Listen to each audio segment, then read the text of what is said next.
जहां तक हमारा अवामी राब्ता मुहिम है, पाकिस्तान पीपल्स पार्टी इस मुल्क का वो वाहिद जमात है जो चाहता है कि इलेक्शंस हो और इलेक्शंस आज हो। अस्सलाम वालेकुम, मैं हूं मुनीज़े जहांगीर और आप देख रहे हैं प्रोग्राम स्पॉटलाइट। नाजरीन, इसके बावजूद कि इलेक्शन कमीशन जनवरी में इलेक्शन के इनेकाद का अंदिया दे चुका है, लेकिन अब भी ये अभाम है कि क्या मुल्क में इलेक्शन अगले चंद माह में होंगे भी कि नहीं होंगे। लाहौर हाई कोर्ट में एक पिटिशन दायर कर दी गई है जिसमें यह कहा गया है कि इलेक्शन कमीशन असम्बलियों की तहलील के 90 रोज़ के अंदर इंतखाबात करवाने का पाबंद है और अदालत से इस्तदा की है कि सदर की तजवीज़ करदा तारीख पर ही इलेक्शन करवा दिया जाए। इस दौरान नवाज शरीफ भी वापस आ रहे हैं और इनको भी अपने मुकदमात में प्रोटेक्टिव बेल दरकार होगी। और दूसरी तरफ इमरान खान जो साइफर केस में डियाला जेल में कैद हैं, इनके वकीलों ने कहा है कि जेल में उनको जान का खतरा है। तमाम सियासी मामलात सियासतदानों के हाथ से निकलकर अब अदालतों में आ चुके हैं। इसलिए जानना ज़रूरी है कि पाकिस्तान की सबसे बड़ी अदालत क्या सोच रही है। आज सुप्रीम कोर्ट में प्रैक्टिस एंड प्रोसीजर एक्ट पर फुल कोर्ट की समाअत हुई।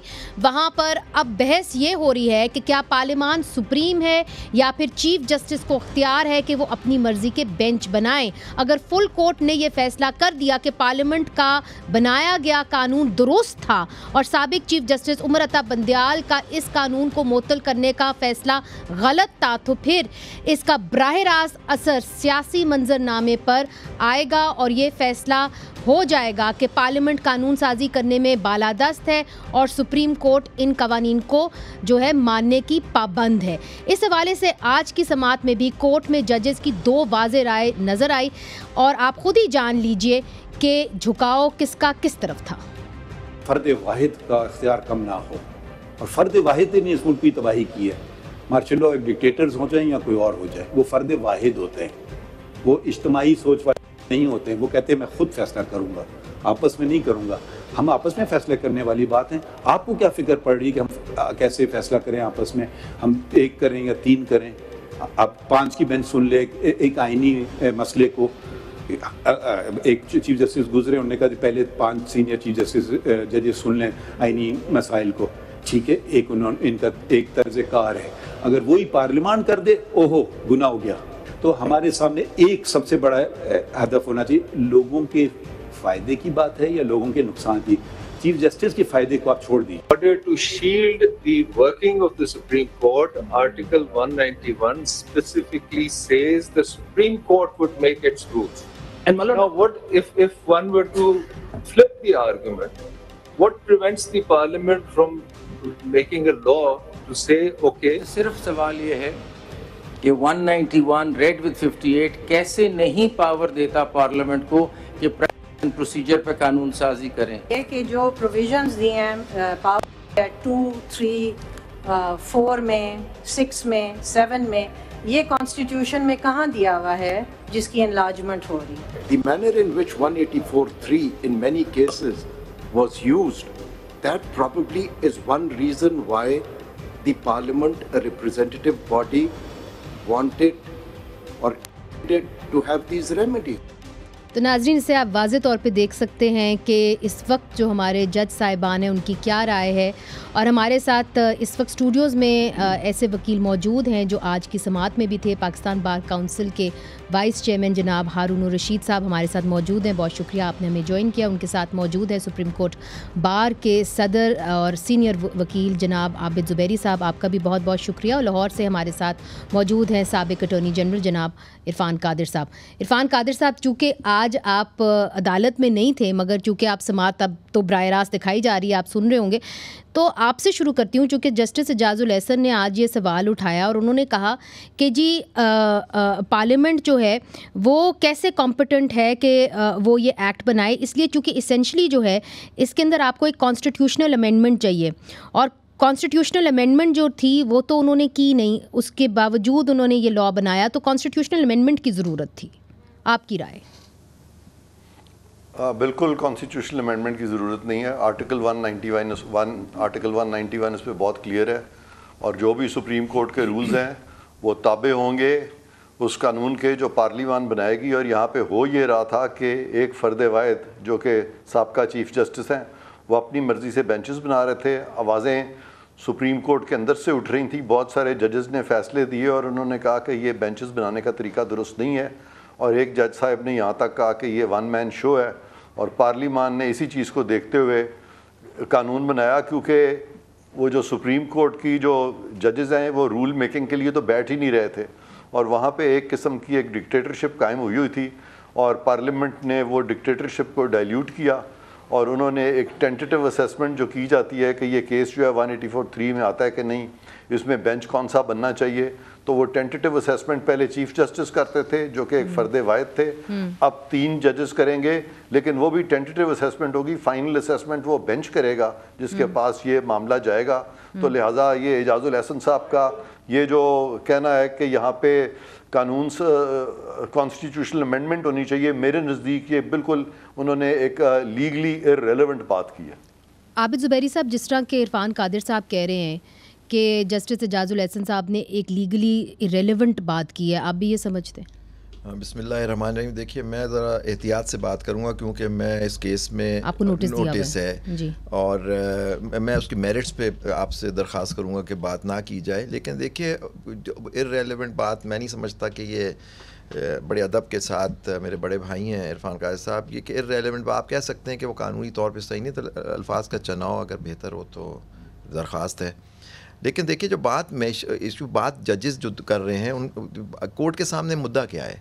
कोर्ट के सामने मुद्दा है कि आया ये मुकन्ना जो है आपकी पार्लियामेंट, वो ये कानून साजी कर सकती थी या नहीं कर सकती थी। बिल्कुल ठीक है, बिल्कुल ठीक है, ये सवाल है जी। अब वकीलों जो इसमें पार्टीज हैं, हम लोग नोटिस पे हैं, पाकिस्तान बार और सुप्रीम कोर्ट बार। आपका मौक़िफ़ क्या है? मेरा पार्लियामेंट कर सकती थी? मैं कहता पार्लियामेंट कर सकती है, but in its constitutional capacity के कॉन्स्टिट्यूशनल अमेंडमेंट के साथ मेरा एक व्यू है, और मैंने यही नोट कोर्ट में जमा कराया है। मैंने अपने जो एक concise statement, what do you mean, आम लोगों को समझ में आए, व्हाट डू यू मीन के कॉन्स्टिट्यूशनल कैपेसिटी? देखिए, मैं क्या कह रहा हूँ कि एक जैसे एक पावर कॉन्स्टिट्यूशन में आपने दी हुई है, अपील की जो बात करें, देखिए 2 चीज़ें हैं इस कानून में। एक प्रोसीजर की बात है, वो अलग है। 2, इस कानून का नाम है प्रैक्टिस एंड प्रोसीजर एक्ट, लेकिन इसके अंदर उससे हट के भी सेक्शंस हैं। जो अपील का सेक्शन है 184 का, उससे प्रोसीजर का कोई ताल्लुक नहीं है।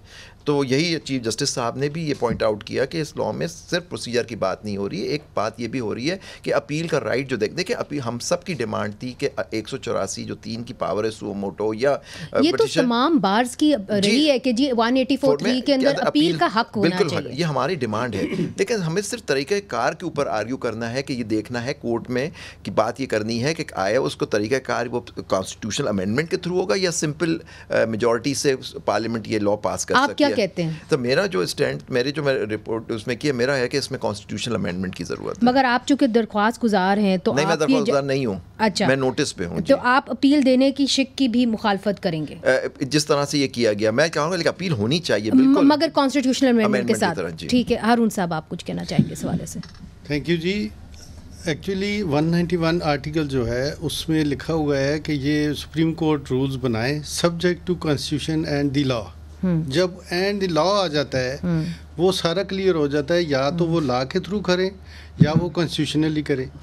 अब साहब जो चीफ जस्टिस साहब थे, उन पे एतराज़ ये था कि जब भी वो बेंचेस कंस्टिट्यूट करते थे वो ज़ाहिर होता था कि जो भी ऑर्डर आएगा उसका सबको पता होता था कि क्या ऑर्डर आएगा। इसीलिए पाकिस्तान बार कौंसिल ने शुरू दिन से एतराज़ किया था कि जो भी ये मैटर्स हैं, नेशनल लेवल के मैटर्स हैं, इनमें फुल बेंच कंस्टिट्यूट कर दिया जाए और हमें सुना जाए।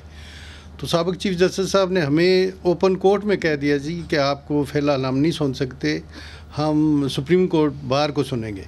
ये उनकी वर्डिंग थी, जिस वजह से हम फिर पीछे हट गए। सब्सिक्वेंटली फिर यही हुआ कि जो भी बेंचेस बनते थे वो उसी तरह बनते थे जो उनकी मर्जी के थे। हमारा यही एतराज़ था। आप समझते हैं कि अगर इसको बरकरार किया जाए प्रोसीजर्स एंड अगर मैं कहता हूँ कि तो एक जमहूरी तरीके से फैसले होंगे सुप्रीम कोर्ट के अंदर। देखिए ना, मैं ये कहता हूँ कि सुप्रीम कोर्ट का जब फैसला आए तो उससे पब्लिक में ये तासर ना जाए कि ये मर्जी का फैसला है, ये जजेस आपस में।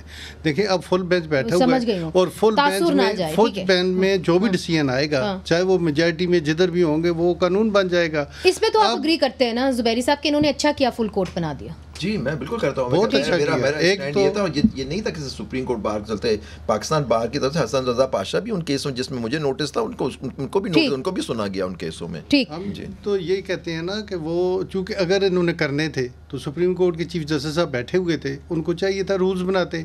ना जुडिशल कमीशन के रूल्स बने हैं, ना अगर प्रोवाइडेड है कि रूल्स बनाएं और अपना तरीक़ाकार वज़ा करें, लेकिन चूँकि वो वज़ा नहीं किया उन्होंने, तो जिस वजह से पार्लियामेंट को मजबूरी हुई कि उन्होंने एक्ट पास किया है।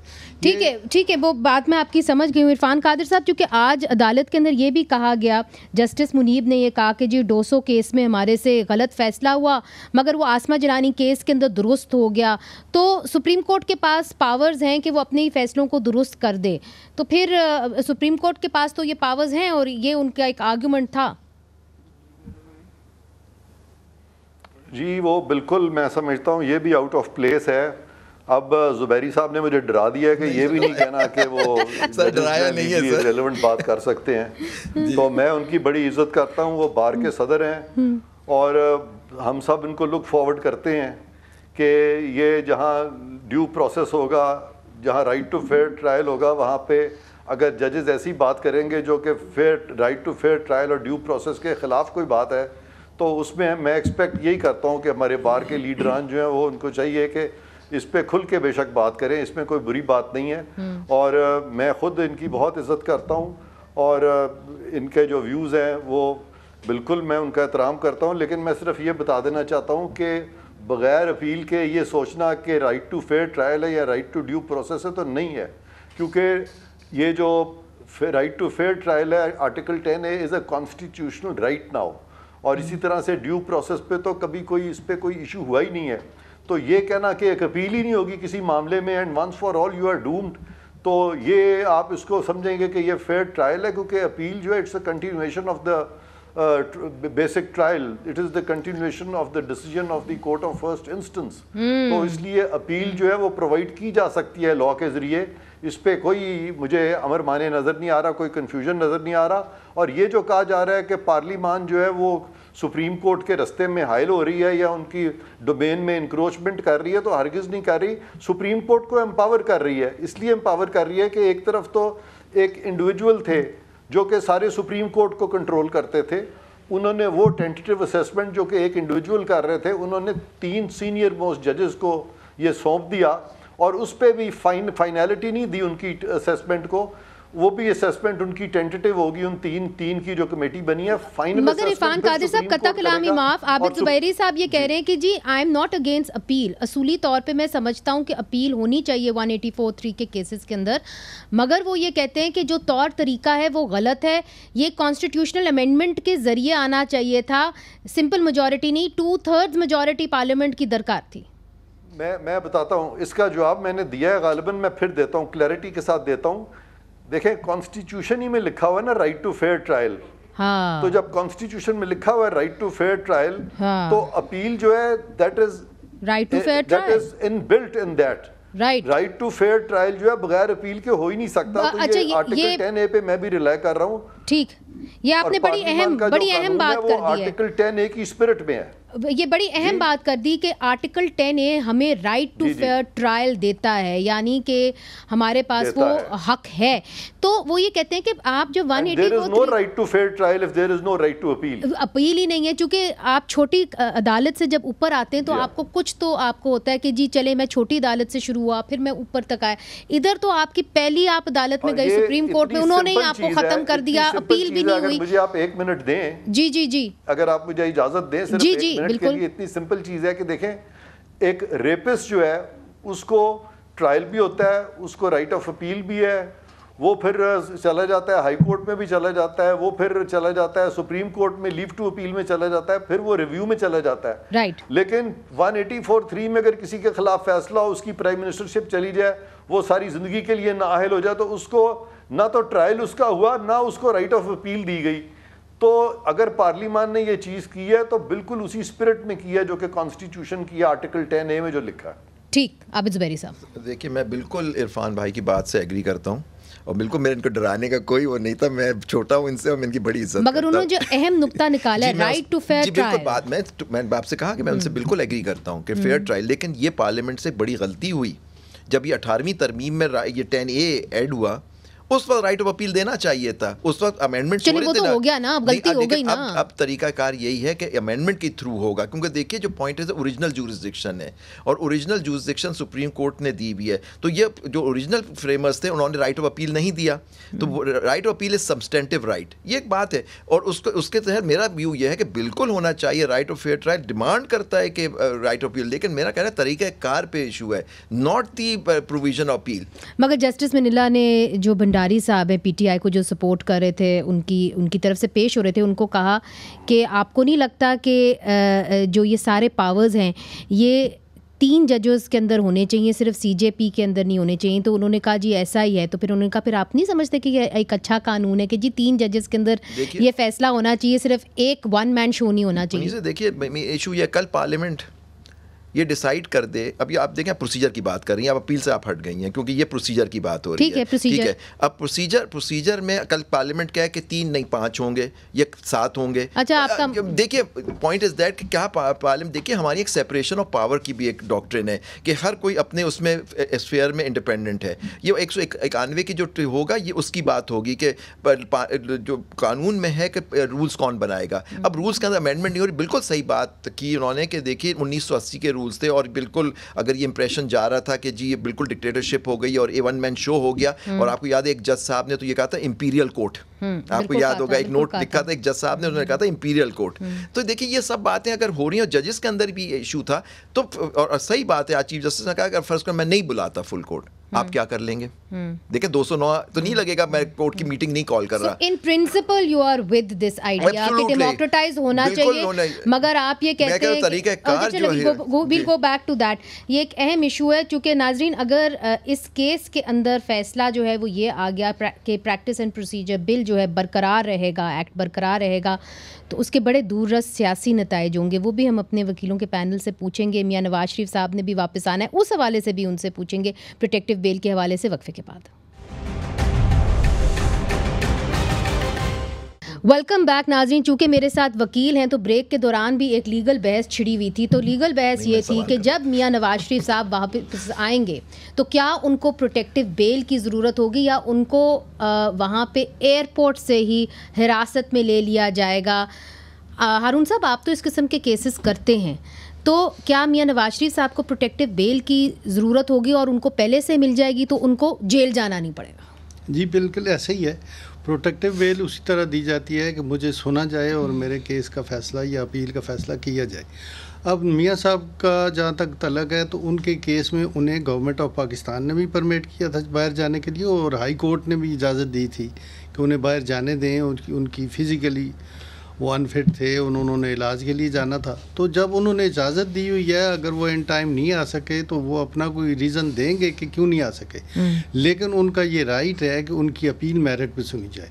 जब अपील पेंडिंग है और उस पर फैसला होना है, सज़ा पहले सस्पेंड हुई थी तो उन्हें बाहर भेज दिया गया था। अगर सस्पेंशन में ही उनको उनकी एब्सेंस में भी अपील का फ़ैसला हो सकता था। अगर अपील सुन लेते, चाहे वो नहीं भी हैं, तो वो सज़ा बरकरार रखते। अवाम ये जानना चाहती है कि क्या वो जेल जाएंगे और फिर प्रोटेक्टिव बेल होगी या पहले प्रोटेक्टिव बेल होगी? प्रोटेक्टिव बेल का मतलब ये है कि गिरफ्तार होने से पहले अलाउ की जाए ताकि उन्हें प्रॉपर कोर्ट में अपीयरेंस दे दें और वहाँ पे आर्गूमेंट। तो फिर प्रोटेक्टिव बेल उनको दी जाएगी। जी। आपकी भी यही अंडरस्टैंडिंग है इरफान कादिर साहब कि उनको प्रोटेक्टिव बेल दी जाएगी? चूँकि ये बार बार कहा जा रहा था कि नहीं जी उनको शायद हिरासत में भी लिया गया, फिर 1-2 जो केयर टेकर मिनिस्टर्स हैं उन्होंने भी एक ऐसी स्टेटमेंट दे दी, तो फिर इसके ऊपर क्या रायां शुरू हो गई मियाँ साहब के हवाले से? मियाँ साहब को डेफिनेटली अगर वो अदालत से रिजू करेंगे तो प्रोटेक्टिव बेल भी मिल जाएगी, और अगर सुप्रीम कोर्ट से रिजू करेंगे जबकि ये प्रैक्टिस एंड प्रोसीजर का लॉ पूरी तरह से बहाल हो जाएगा तो उसके तहत पनामा केस में भी अगर वो चैलेंज थ्रो करते हैं पनामा केस को तो उसमें भी सुप्रीम कोर्ट इंटरिम रिलीफ के तौर पे कह सकती है कि जब तक पनामा केस का या अपील्स का फैसला नहीं होता तब तक वो उनको हम उनके खिलाफ कोई कोर्सिव एक्शन, कोई पकड़ धकड़ नहीं होगी, तो वो इंटरिम रिलीफ उनको मिल सकता है। और तीसरा रास्ता उनके पास ये है कि अगर वो लाहौर हाई कोर्ट से जहाँ से उनको ये उन्होंने अंडरटेकिंग दी थी मियाँ शहबाज शरीफ ने, अगर वहाँ भी चले जाएँ और बताएं कि जी अब वो वापस आ गए हैं और इस दौरान में बहुत से नए फैक्ट्स भी मंजर आम पे आ चुके हैं जिसमें कुछ पॉलिटिकल इंजीनियरिंग के एस्पेक्ट्स सामने आए हैं कुछ इलीगैलिटीज़ और कुछ नए फैक्ट्स ये हैं कि इन्हीं फैक्ट्स पे मरियम बीबी जो है वो भी एक्विट हो गई हैं, तो वो लाहौर हाई कोर्ट भी उनको अलाउ कर सकती है। मगर इतना वक्त होगा इरफान कादिर साहब कि वो इलेक्शंस के अंदर हिस्सा ले सकेंगे? इतना वक्त होगा ये कानूनी चाराजोई के लिए कि वो ले सकेंगे? अच्छा, आपका ये ख्याल है कि वो इलेक्शन में वो हिस्सा ले सकेंगे? क्योंकि अगर वो ये फैसला भी कर लेते हैं कि जी ठीक है, वो उनको थोड़ी देर के लिए वो ले जाते हैं पकड़ के और वो अरेस्ट हो जाते हैं, तो उससे पॉलिटिकल माइलेज तो उनको मिलेगा, लेकिन एट द सेम टाइम वो इलेक्शन में हिस्सा ले सकेंगे, क्योंकि वो जो ताहयात जो नाअहली थी वो तो अब वैसे ही ख़त्म हो चुकी है, वो तो कानून आ गया है, उसके तहत वो 5 साल हो गई है, तो वो तो अब हिस्सा ले सकते हैं उस पर। ठीक है। अब आबिद ज़ुबैरी साहब, चूँकि आप प्रिंसिपल के पे भी कुछ स्टांड्स ले रहे हैं, तो मैंने आपसे ये पूछना था कि हाल ही में बल्कि जो चेयरमैन नादरा है उसकी भी जो चेयरपर्सन की है वो फ़ौज के हवाले कर दी गई है। हाजिर सर्विस जो हैं वो होंगे चेयरपर्सन नादरा। अब सवाल ये है कि वो पर्सन स्पेसिफ़िक एक तरीके से तरमीम की गई रूल्स के अंदर ताकि उनको फिर लाया जाए, दुरुस्त था कि नहीं दुरुस्त था? क्योंकि सुप्रीम कोर्ट माजी में कह चुकी है कि जी आप पहले बंदा ढूंढते हैं, फिर उसके मुताबिक रूल्स को तोड़ते मड़ोड़ते हैं और फिर बंदे को आप ले आते हैं, चाहे वो जो मर्जी हो। तो ये तो हम अलाउ नहीं करेंगे। देखिए बिल्कुल सही है, इस पर जजमेंट्स हैं सुप्रीम कोर्ट की कि पर्सन स्पेसिफिक लॉज जो बनते हैं उसको वो अल्ट्रा वायरस होते हैं कॉन्स्टिट्यूशन के, ये जजमेंट्स हैं सुप्रीम कोर्ट की। और मैंने नहीं देखी अमेंडमेंट जो हुई, अब आप कह रही हैं उसमें अमेंडमेंट होके किसी को लाया गया है कि अमेंड किया गया किसी को करने के लिए, तो अगर वो चैलेंज होते हैं तो हो सकता है उसमें कर दें। लेकिन मैं एक चीज़ जो मेरे 2 सीनियर्स ने कहा और मैं बहुत अदब करता हूँ, कि मुझे पहले नहीं समझ आता कि अगर आदमी एक सज़ा याफ्ता है, मैं जानना चाहता हूँ ये सज़ा याफ्ता किसी कोर्ट से है और वो मुझे नहीं पता, जजमेंट मेरे ख्याल से सस्पेंड नहीं हुई जहाँ तक मेरे इल्म में है, शायद मैं गलत हूँ लेकिन ये बेहतर बता सकते हैं कि उनको सिर्फ एक बॉन्ड पे 50 रुपये के पेपर पे सुना, उनको जाने की इजाज़त दी गई थी और एक टाइम दिया था, और उस कोर्ट ने उनको जो उस वक्त में नहीं आए तो एब्सकॉन्डर भी डिक्लेयर कर दिया गया। तो ये प्रोटेक्टिव बेल जो वन होती है, अंडर ट्रायल होता है, जैसे कोई आदमी है उसके कोई केस चल रहा है, वो बाहर है, वो कहता है कि जी मुझे प्रोटेक्टिव बेल दे दो, हाई कोर्ट में एप्लीकेशन करता है कि मैं एयरपोर्ट से कम कोर्ट तक पहुँच सकूँ, अगर मैं जैसे बाहर से आ रहे हैं तो वन कोर्ट प्रोटेक्टिव बिल उन केसों में दे देती है जहां सजा हो चुकी होती है और वो एब्सकॉन्डर भी है, उसमें मुझे नहीं समझ आता कि किस तरह मुझे जहां तक मेरे इल्म में। अच्छा, इनसे पूछ लेते हैं, ये अहम नुक्ता है। देखिए ना, जब उनको कन्विक्शन हो गई उन्होंने अपील की और अपील पे ही कोर्ट ने उन्हें बाहर भेज दिया, इजाज़त दे दी, मगर वो कह रहे इश्तिहारी हो गए ना उसके बाद। उन्होंने एक फिक्स टाइम पे आना था, वो नहीं आए, और अब अगर वो रीज़न देंगे कि मैं फ़लाँ वजह से नहीं आ सका और मैं अब कोर्ट के सामने पेश होना चाहता हूँ, तो अभी तक तो उनकी सज़ा, क्योंकि अपील का फ़ैसला होना है, अपील का जब फैसला होगा या तो वो सज़ा मेंटेन रखी जाएगी या उसमें एक्विट हो जाएंगे, और एक्विटल के चांसेस इसलिए ज़्यादा हैं कि सेम केस में मरियम नवाज साहिबा को एक्विट कर दिया गया, कैप्टन सफदर बरी हो चुके हैं, तो प्रेसिडेंट है ना उसके अंदर, केस वही है, एविडेंस भी वही है, इसलिए कोर्ट ने भी देखना है कि केस की पोजीशन क्या है, और फिर अगर ये बाहर गए थे तो गवर्नमेंट ने और कोर्ट ने इजाज़त दी थी, यही हुआ है, कुछ लेट हो गया तो इस मेरिट पे सुन के डिसीजन देना ठीक। अच्छा हारून साहब, चूंकि आप पाकिस्तान बार काउंसिल को रिप्रेजेंट करते हैं और हमेशा से बार काउंसिल्स ने कहा है कि जी पर्सन स्पेसिफिक लेजिस्लेशन हमेशा से गलत हुई है, उसके ऊपर सुप्रीम कोर्ट भी बात कर चुकी है, ऑर्डर दे चुकी है, जजमेंट्स हैं उनकी। तो आपका क्या ख्याल है कि ये जो नादरा चेयरमैन, पहली दफ़ा हमने देखा है कि जी एक हाजिर सर्विस जनरल को बिठा दिया है, दुरुस्त के नहीं? एक्चुअली लीगली अगर देखा जाए तो कुछ रूल्स जो पहले थे अगर अमेंड करके बनाया गया तो रूल्स बनाने वालों का इख्तियार है कि वो रूल्स अमेंड करके कोई दूसरा काम करना चाहते हैं, तो ये फिर लीगल ही होता है, इलीगल तो नहीं होता।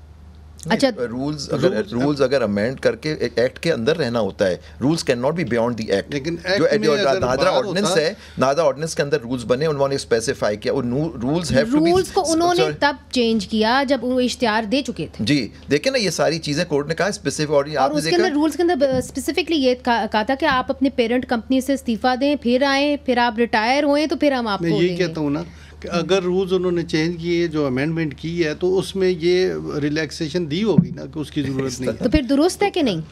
ये देखिए, आप इसको कैसे देखते हैं? अगर ये इलीगल है या ये दुरुस्त नहीं है तो फिर सुप्रीम कोर्ट से, आप सुप्रीम कोर्ट को छोड़े ना, आप पाकिस्तान बार काउंसिल को रिप्रेजेंट कर रहे हैं, एक आवाज़ रही है हमेशा से जमहूरियत के हवाले से वकला की, तो इसके पर आपकी क्या राय है? नहीं, मेरी यही राय है कि अगर रूल्स अमेंड करके उन्होंने प्रोविजन दे दी है कि ये लोग भी हो सकते हैं तो फिर हो सकते हैं। अच्छा, मुझसे भी इनको पूछना चाहिए, मैं भी पाकिस्तान बार का मेंबर हूँ, कि मेरे क्या ओपिनियन है। अच्छा चलिए अभी इरफान कादिर साहब से पूछ लेते हैं। इरफान कादिर साहब, आपने तो गुफ्तगू आप सुन ही रहे हैं, अब एक दरख्वास्त भी दायर कर दी गई है इसके खिलाफ कि जी ये अपॉइंटमेंट सही तरीके से नहीं हुई। आप इसको कैसे देख रहे हैं कि पहली दफ़ा पाकिस्तान में हमने देखा है, खैर बहुत चीज़ें पहली दफ़ा हुई हैं, मगर इस नौयत का हमने देखा है कि जो हाजिर सर्विस जनरल हैं वो अब नादरा के चेयरमैन भी बन गए हैं और उसके लिए रूल्स को अमेंड किया गया है। नहीं, मुझे असल में इसका बज़ाहिर पता नहीं है कि अगर तो मेन एक्ट जो है उसमें ये लिखा हुआ है कि मुख्तलिफ लोग हो सकते हैं और रूल में सिर्फ ये कह दिया गया है कि एक जर्नैल साहब हो सकते हैं, तो फिर तो आबिद ज़ुबैरी साहब की बात सही है कि रूल्स जो हैं वो उसको एक्ट को तो कंट्रोल नहीं कर सकते। रूल्स जो हैं वो जो चीज़ एक्ट में नहीं है उसकी रूह के ख़िलाफ़ तो आप रूल्स में कोई चीज़ नहीं डाल सकते। लेकिन अगर वहाँ पे इस तरह से है जिस तरह नैब के कानून में है, नैब के कानून में चेयरमैन नैब जो है वो एक रिटायर्ड चीफ जस्टिस भी हो सकते हैं, रिटायर्ड जज भी हो सकते हैं। रिटायर्ड इधर भी रिटायर्ड का लफ्ज़ इस्तेमाल किया गया है, हमने पढ़ा है वो एक्ट, उस इधर भी रिटायर्ड का लफ्ज़ इस्तेमाल किया गया है जी एक्ट के अंदर। हाँ, अगर मतलब और भी लोग हो सकते हैं और रिटायर्ड जनरल भी हो सकता है तो फिर तो उसमें कोई प्रॉब्लम नहीं है। तो हाजिर सर्विस, लेकिन अगर आप ये कहते हैं कि सिर्फ जर्नैल साहब भी हो सकते हैं और कोई नहीं हो सकता तो फिर प्रॉब्लम हो सकती है। और इश्तिहार के बाद जो है ये किया गया। बहरहाल इसके ऊपर वकला जो हैं वो हमेशा से माजी में तो बहुत स्ट्रॉन्ग स्टांस लेते रहे हैं, चाहे सुप्रीम कोर्ट हो या पाकिस्तान बार काउंसिल हो। अब देखते हैं कि वकला क्या स्टांस लेते हैं। इस वक्त जो है वो देख रहे हैं कि रूल्स हैं कि एक्ट है। वक्फा लेते हैं, वक्फे के बाद हाजिर होते हैं। वेलकम बैक नाजरीन। सिर्फ नवाज शरीफ ही नहीं बल्कि इमरान खान साहब के भी जो मामलात हैं वो अदालत में जाने हैं। आबिद ज़ुबैरी साहब, FIA क्यों चाहती है कि साइफ़र केस के अंदर उनका इन कैमरा ट्रायल हो, और क्या दुरुस्त है कि उनका इन कैमरा ट्रायल होना चाहिए? अब तो वो ये भी कह रहे हैं कि जी जेल के अंदर मेरी जान को भी ख़तरा है, उनके वकील कह रहे हैं। देखिए, इन कैमरा ट्रायल जो होता है ना, उसकी हमेशा हर कानून में, हर जुरिस्डिक्शन में बहुत बुरी तरह से देखा जाता है। इनका आप क्या चीज़ छुपाना चाहते हैं, वाई इन कैमरा? वो कोई देखें, इन कैमरा जो हमारी सुप्रीम जुडिशल काउंसिल की जो हियरिंग्स होती है उसमें तो है, और जजमेंट भी है जस्टिस शौकत सिद्दीकी के केस में कि जी इन कैमरा होना चाहिए, वो लॉ में प्रोवाइड है। तो लेकिन यहाँ हमारे बेसिक जूरिस्प्रूडेंस जो है कानून की, वो ओपन ट्रायल है, एक्सेस टू वो हो सकता है वो नहीं चाहते हो कि पब्लिक या लोग उनको देखें। तो असूली तौर पे हारून साहब आप क्या समझते हैं कि ओपन ट्रायल होना चाहिए या क्लोज्ड इन कैमरा ट्रायल होना चाहिए इमरान खान साहब का? एक्चुअली अगर या तो ये सिक्योरिटी प्रॉब्लम जब होते हैं तो जेल में भी ट्रायल होते हैं उन लोगों के जिन लोगों को बाहर नहीं लाया जा सकता या ख़तरा होता है, तो ये गवर्नमेंट की पॉलिसी होती है कि उनका जेल में ट्रायल हो या तो बड़े सख्त किस्म के क्रिमिनल उमर शेख मोहम्मद के इन कैमरा ट्रायल होते हैं, तो खान साहब को किससे ख़तरा है? नहीं, उनको ये है सिक्योरिटी प्रॉब्लम उनके अपने लिए। तो सिक्योरिटी की वजह से आप समझते हैं कि जायज़ होगा? तो ये अगर गवर्नमेंट के पास जो है ये ओपिनियन है कि सिक्योरिटी प्रॉब्लम है या अदरवाइज, तो अदर देखा जाए तो अगर ओपन कोर्ट में होगा तो वो तो पब्लिकली सारे लोग देख सकते हैं। और मेरा भी ये ख्याल नहीं है कि वो इन कैमरा होना चाहिए, वो ओपन कोर्ट में ओपन कोर्ट होना चाहिए। ठीक है, इसलिए कि वो एक केस ऐसा है जिसमें सारी मेरे अपने मुताबिक कि एक डॉक्यूमेंट्री एविडेंस भी है, उन्होंने एडमिट किया हुआ है और एक जलसे में एडमिट किया हुआ है कि ये वो साइफर है जिसके तहत मेरे खिलाफ जो। ठीक है, इरफान कादिर साहब, आपकी राय, इमरान खान साहब का इन कैमरा ट्रायल होना चाहिए या आप समझते हैं ओपन ट्रायल? मैं तो समझता हूँ कि ओपन कोर्ट ट्रायल होने चाहिए। कोर्ट के मामले जो हैं ओपन होने चाहिए, और ये जो अभी किया है प्रैक्टिस एंड प्रोसीजर में जो टेलीकास्ट हो रहा है और टेलीवाइज हो रहा है through out the nation, through out Pakistan and abroad, ये बहुत अच्छी चीज़ है, क्योंकि इससे लोगों को पता चलेगा कि हम लोगों का लेवल क्या है, और उन लोगों को जो अपने आप को खुद भी जब देखेंगे और लोगों से उनके तासुरात सुनेंगे तो उनमें भी एक कोशिश पैदा होगी कि वो भी अपने आप को इम्प्रूव करें। मगर इरफान कादिर साहब, अगर प्रैक्टिस एंड प्रोसीजर एक्ट के अंदर लेट्स से कि वो बरकरार करता है सुप्रीम कोर्ट, जो शायद जिसका अंदिया ऑलमोस्ट लग रहा है कि शायद हो जाए, तो इसका क्या नताइज होंगे बाकी केसेस के ऊपर, ख़ास तौर पे जो हाई प्रोफाइल केसेस हैं? हाँ, इसमें देखें हाई प्रोफाइल केसेस कोई 3-4 केसेस थे जो इन्होंने डिसाइड किए थे। उसमें एक तो Supreme Court judgment Supreme Court review of judgment and orders act जो इन्होंने स्ट्राइक डाउन किया था अपनी मर्जी का बेंच बना के, वो ख़त्म हो जाएगा। एक वो जो ऑडियो लीक्स पे जो कमीशन बना था जिसको इन्होंने रोक दिया था, वो ख़त्म हो जाएगा। हार्डली 2-3 केसेस हैं ऐसे या 4 होंगे जो कि ऑटोमेटिकली ख़त्म हो जाएंगे, क्योंकि कुछ वकला जो है अपनी तरफ से उसमें डिफेक्टो डॉक्ट्रिन अप्लाई करने की कोशिश कर रहे हैं। डिफेक्टो डॉक्ट्रिन तो वहाँ अप्लाई होती है जहाँ पे कि आपके फ़ैसले जो हैं दुरुस्त हों, but for some technical hitch कह दिया जाए कि जी वो यहाँ पे तो फ़ैसले ही दुरुस्त नहीं हैं और हैं भी थोड़े से। डिफेक्टो डॉक्ट्रिन वो उस वक़्त ज़रूरी हो गया था इन्वोक करनी जबकि हम लोगों को निकाला गया था वो 31 जुलाई की जजमेंट के तहत। तो उसमें तो एक एक जज ने उस वक़्त जो निकाले गए थे उन्होंने हज़ारों केसेस डिसाइड किए हुए थे और उनको अगर वो ना वो डिफेक्टो डॉक्ट्रिन लगाते तो मौजूदा अदलिया जो है ये तो बिल्कुल ही बैकलॉग के बोझ तले दब के तो बिल्कुल ही भुसम हो जाती। तो वो इस वजह से अब तो सारे 4-5 केसेस हैं, ये केसेस तो ऑटोमेटिकली अब ख़त्म हो जाएंगे। ठीक है, बहुत बहुत शुक्रिया इरफान कादिर साहब, आपने हमें ज्वाइन किया। आबिद ज़ुबैरी साहब, हारून साहब, आपका भी बहुत बहुत शुक्रिया। और नाजरीन, ये जो फ़ैसला होना है प्रैक्टिस एंड प्रोसीजर बिल का, जिस तरह के इरफान कादिर साहब ने भी समझाया कि इसके दूरस नताइज होंगे और इससे फ़ैसला होगा कि क्या पार्लियामान बालादस्त होगी या सुप्रीम कोर्ट के जो फ़ैसले हैं वो होंगे, क्या इसके पर अमल दरामद जो है सुप्रीम कोर्ट करेगा, कैसे करेगा। ये बड़े अहम नुक्ते हैं। इसके अंदर 2 इंस्टीट्यूशंस की जुरिस्डिक्शन की बात हो रही है। ये फैसला मंडे को होगा और हम अपने जो लॉयर्स हैं, एक्सपर्ट्स हैं, हम फिर से गुजारिश करेंगे कि वो हमारे साथ हो। मुनीज़ जहांगीर को आज के लिए इजाज़त दीजिए। खुदा हाफ़िज़।